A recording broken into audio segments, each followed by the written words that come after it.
कोल्हापूर शहरामध्ये धोकादायक इमारत कोसळलेली आहे। कोल्हापूरच्या गंजी गल्लीमध्ये इमारत कोसळली। कोल्हापूर महानगरपालिकेने पूर्वीच ही इमारत धोकादायक म्हणून जाहीर केली होती। बाजूलाच असलेली आणखी एक इमारत सुद्धा धोकादायक असून ती सुद्धा कोसळण्याची भीती व्यक्त केली जाते।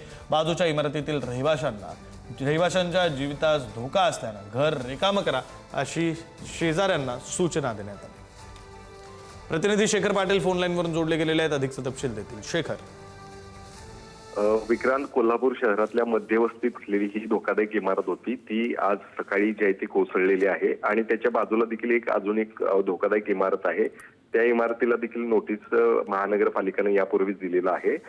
मात्र त्या ठिकाणी 2 फॅमिलीज आता देखील राहत आहेत। तिथले शेजारी जे आहेत ते त्यांना विनंती करून हे घर जे आहे ते खाली करा असं म्हणतात। आपल्या जीवितास धोका आहे। मात्र सध्या आपण पाहतोय कोल्हापुरातल्या छत्रपती शिवाजी महाराज चौक या ठिकाणी असलेली गंजी गल्ली म्हणून आहे आणि त्याच गल्लीतली ही धोकादायक इमारत होती ती कोसळलेली आहे आणि बाजूच्या आता दोन्ही इमारतींना खरं तर धोका निर्माण झालेला आहे। त्यामुळे निश्चितच या दोन्ही घरातील फॅमिलींना महानगरपालिका नोटीस यापूर्वी दिलेली आहे अशी माहिती मिळालेली आहे। त्यानुसार आता या दोन्ही घरातील लोकांना खरं तर बाहेर काढलं जातं का आणि पुढे या संदर्भातली आणखी काय कार्यवाही जी आहे ती महानगरपालिकेच्या माध्यमातून होणार आहे ती देखील पाहणं गरजेचं आहे।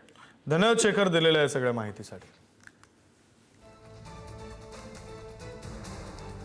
कोल्हापूर शहरामध्ये धोकादायक इमारत कोसळलेली आहे तर शेजारची आणखी एक इमारत सुद्धा धोकादायक असल्याची माहिती आता महानगरपालिकेकडून आधीच या संदर्भातली माहिती देण्यात आलेली होती। ही इमारत धोकादायक असल्याचा इशारा देण्यात आलेला होता, मात्र तरीही ही इमारत आता कोसळलेली आहे। कोल्हापूर शहरामध्ये धोकादायक इमारत कोसळलेली आहे। शेजारची आणखी एक इमारत धोकादायक असल्याची माहिती आहे।